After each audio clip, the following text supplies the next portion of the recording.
প্রধান উপদেষ্টার যে বাসভবনের যে রাস্তাটি রয়েছে সেই রাস্তা দিয়ে তারা যাওয়ার চেষ্টা করছে এবং আমরা দেখতে পাচ্ছি যে পুলিশও কিন্তু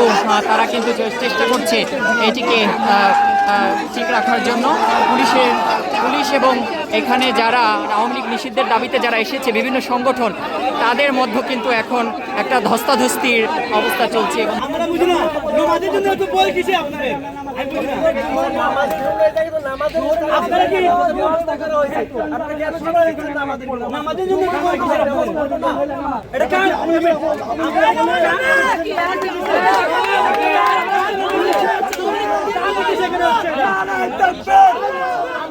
দর্শক, আওয়ামী লীগ নিষিদ্ধকরণের দাবিতে গতকাল থেকে শুরু হওয়া এনসিপি সহ জামায়াত ইসলামী এবং অন্যান্য দলগুলোর যে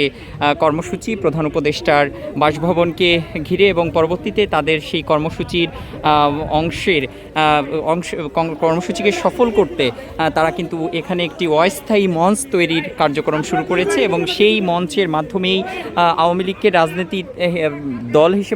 দল হিসেবে নিষিদ্ধকরণ সহ আওয়ামী লীগের বিচারের দাবিতে কিন্তু তারা এখানে সরব হয়েছে এবং তাদের যে মঞ্চের অস্থায়ী যে মঞ্চের কার্যক্রম সেটি কিন্তু সেখানে চলছে এবং আপনারা দেখতে পাচ্ছেন যে এই যে সড়কটি প্রধান উপদেষ্টার যে সরকারি বাসভবন রয়েছে বর্তমান অন্তর্বর্তী সরকারের সেই যমুনার যে ফ্রন্ট গেটটি, তো সেখানে কিন্তু এখানে স্বাভাবিকভাবে নিরাপত্তা ব্যবস্থাকে জোরদার করার লক্ষ্যে কিন্তু ব্যাপক প্রস্তুতি নেওয়া হয়েছে এবং সেই উপলক্ষে কিন্তু এখানে আমরা দেখতে পাচ্ছি যে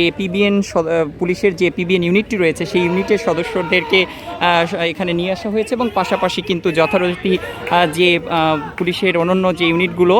এবং অন্যান্য যে আইন শৃঙ্খলা রক্ষাকারী যে সংস্থাগুলো রয়েছে তারা কিন্তু এখানে কাজ করছে এবং এখানে আমরা দেখতে পাচ্ছি যে এখানে কিছু সাপোর্টারদের সাথে পুলিশের একটা বাকবিতণ্ডার মতো অবস্থা সৃষ্টি হয়েছে এবং সেটি আমরা দেখছি। জুলাই গণঅভ্যুত্থান শহীদদের সাথে বেঈমানি করেছেন, উনি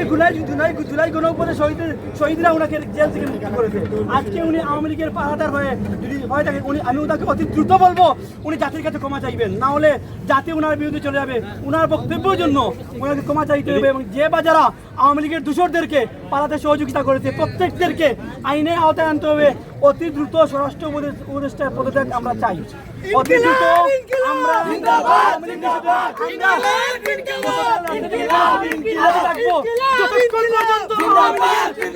না আসবে ততক্ষণ পর্যন্ত আমরা যে আওয়ামী লীগ আমাদের 15 বছর ভোট দিতে দেয় নাই, যে আওয়ামী লীগ 2009 সালে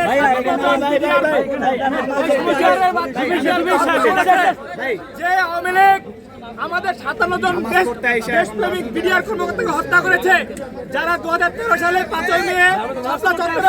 আমাদের হত্যা করেছে, সেই আওয়ামী লীগ আমরা নিষিদ্ধ চাই। ধন্যবাদ তারা তুলে দেওয়ার জন্য। Thank you.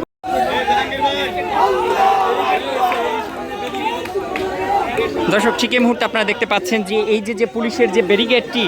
অর্থাৎ প্রধান উপদেষ্টার বাসভবনে যাওয়ার পথে সেই ব্যারিকেডের সামনে কিন্তু এখানে বিভিন্ন লোকজন জড়ো হয়ে তারা কিন্তু এই ব্যারিকেডটি ভেঙে তারা নামাজ আদায়ের কথা বলছেন এবং তারা কিন্তু বলছেন যে পুলিশের বিরুদ্ধে আসলে তারা অভিযোগ তুলছেন এবং সেটি কিন্তু তারা এখানে নানাভাবে উচ্চারণ করছেন এবং সেটি আমরা এই মুহূর্তে দেখতে পাচ্ছি।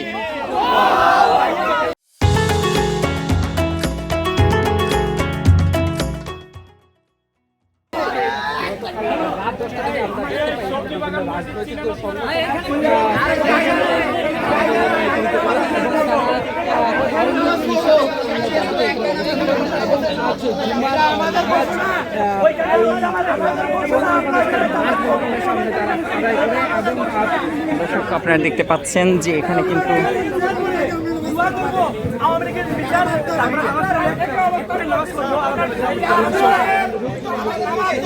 পুলিশের সাথে কিন্তু এই যে যারা এখানে এসেছেন অর্থাৎ আওয়ামী লীগকে নিষিদ্ধ করার দাবিতে যারা এখানে এসেছেন এবং অস্থায়ী মঞ্চ করে এখানে আওয়ামী লীগের নিষিদ্ধের দাবিতে তারা সমাবেত হয়েছেন, তারা কিন্তু এখানে অভিযোগ তুলছেন যে তারা নামাজ আদায় করতে যাবে, যেহেতু আজকে শুক্রবার সেই নামাজ আদায় থেকে তাদেরকে পুলিশ বাধা দিচ্ছে, এরকমটি তারা অভিযোগ করছেন। অপরদিকে পুলিশ কিন্তু এখানে প্রধান উপদেষ্টার যেহেতু এটি বাসভবন, সেই বাসভবনের নিরাপত্তা ব্যবস্থাকে ঠিক রাখার জন্য কিন্তু তারা এখানে ব্যারিকেড বসিয়েছে।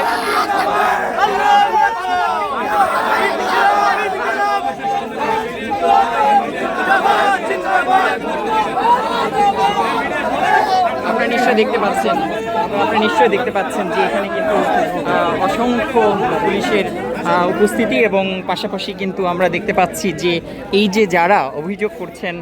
যে তারা নামাজ পড়তে যেতে পারছেন না এবং এখানে কিন্তু পুলিশের যে ব্যারিকেডটি রয়েছে সেই ব্যারিকেডের অপর পাশে তারা দাঁড়িয়ে তারা প্রতিবাদ করছেন এবং অন্যদিকে পুলিশের যে উপস্থিতি অর্থাৎ এখানকার আইন শৃঙ্খলা রক্ষার দায়িত্বে কিন্তু তারা এখানে একদম তারা কিন্তু একটা কঠোর অবস্থান এবং সতর্ক অবস্থানে তারা কিন্তু এখানে রয়েছে। দর্শকরা, কালেকণ্ঠ লাইভে আপনাদের সাথে যুক্ত রয়েছে আমি সাইমন এবং আপনাদের সকলকে এই মুহূর্তে যুক্ত করেছি প্রধান উপদেষ্টার বাসভবন সংলগ্ন যে সড়কটি রয়েছে সেই সড়কের একদম সামনের থেকে এবং সেখানে আমরা দেখতে পাচ্ছি যে এখানে কিন্তু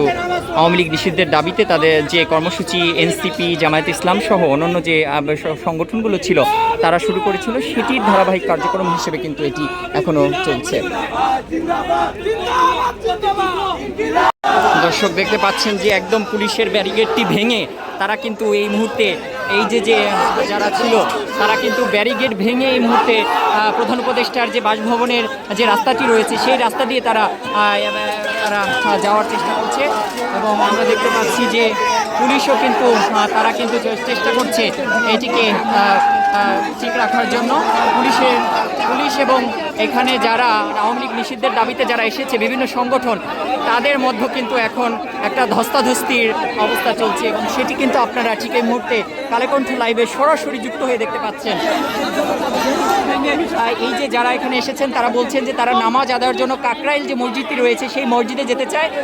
কিন্তু পুলিশের পক্ষ থেকে যেহেতু এটি প্রধান উপদেষ্টার বাসভবনের মতো একটি গুরুত্বপূর্ণ জায়গা সেক্ষেত্রে তারা কিন্তু সেই নিরাপত্তা ব্যবস্থাটিকে বারবার বলছে যে সেই নিরাপত্তাজনিত কারণে তারা কিন্তু এই রাস্তাটিকে ব্লক করে দিয়েছে।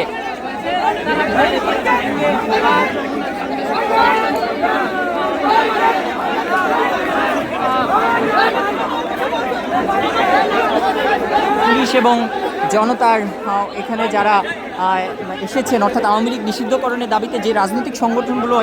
এখানে যুক্ত হয়েছেন তাদের মাঝে কিন্তু এক ধরনের ধস্তাধস্তি আমরা এখন দেখতে পাচ্ছি।